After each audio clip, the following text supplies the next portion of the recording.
Welcome to the channel. Did you know the queen who ruled oceans could not command her own corpse? This is not just the story of a powerful ruler.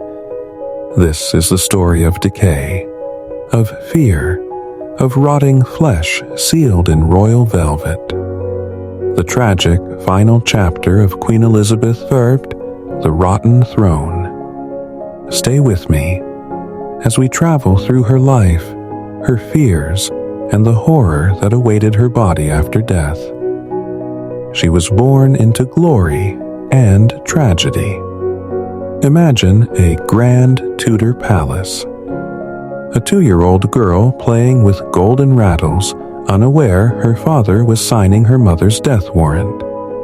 Her mother was Anne Boleyn, executed brutally for crimes she never committed. The little princess lost her title overnight, from Your Highness to the bastard Elizabeth. She grew up in shadow, learning that love brings death and trust brings betrayal. If even my mother could be discarded, what hope do I have? Elizabeth learned to hide her fear with brilliance. Languages, politics, statecraft. Her mind became her armor, her words her weapons. At 25 years old, she became queen. England was broken, divided, bankrupt, and surrounded by enemies. She faced assassination attempts, Spanish invasions, rebellions, and Catholic plots. But she survived it all, with ruthless intelligence and cold isolation. Behind her painted face was a decaying truth. She wore thick white lead makeup to hide pockmarks left by smallpox. Her teeth blackened with rot, sweetened with sugar but poisoned by it. Her wigs hid bald patches, hair thinned by disease and stress.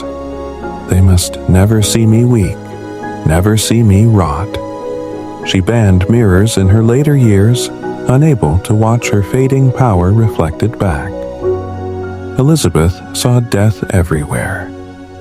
Assassins waiting in shadows, poisoned cups, hidden daggers. Even her closest cousin Mary, Queen of Scots, plotted against her, and Elizabeth signed her death warrant. But there, he was one fear greater than enemies: the fate of her body after death. In the 16th century, embalming was no gentle tradition.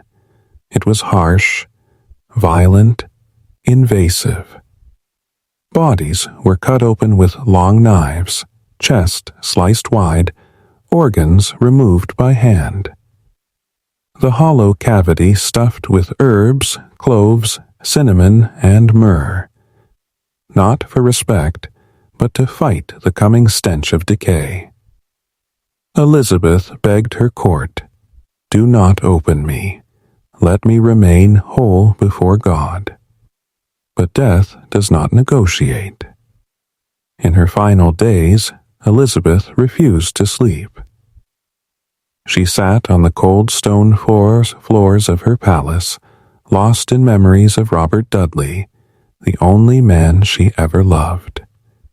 He waits for me there, in dreams. On 24th March 1603, at age 69, Queen Elizabeth died, and with her final breath, her commands no longer mattered. Her body was laid on a cold stone slab. Physicians approached with long knives, cutting open her chest.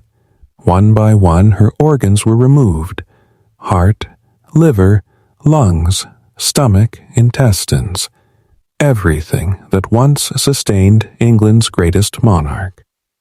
The cavity was stuffed with costly herbs and spices, cloves to absorb moisture, cinnamon for fragrance, myrrh to delay the inevitable rot.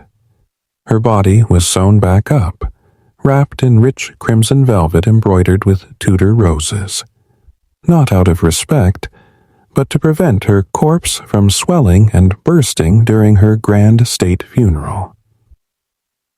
Other royal funerals had witnessed such horrors, coffins exploding from the gases of decay, remains staining marble floors in public disgrace. They would not allow their virgin queen to rot in front of her people. Her lead-lined coffin was sealed tight. Her royal barge drifted down the Thames under gray skies. Thousands lined the banks in silence as their queen passed by. But those close to her coffin smelled something sweet and sickly, decay, leaking despite the seals. Centuries later, in the late 1800s, during Queen Victoria's reign, curiosity awoke again. Dean Arthur Stanley descended into the cold darkness beneath Westminster Abbey with a lantern in hand. He found her coffin collapsed. The wood had turned to powder, the velvet brittle and blackened, the lead warped by centuries of trapped gases. Above her broken coffin lay her half-sister Mary Hip, Bloody Mary, her greatest rival in life, her silent neighbor in death. Two queens, enemies in life, trapped together in rotting eternity. Time is the final ruler. Elizabeth Vickers, who outwitted kings and commanded armies, now lies in silent decay. Her story endures in books and portraits, but her body rots in a dark stone chamber, unvisited, unseen. Even queens cannot escape the hunger of death.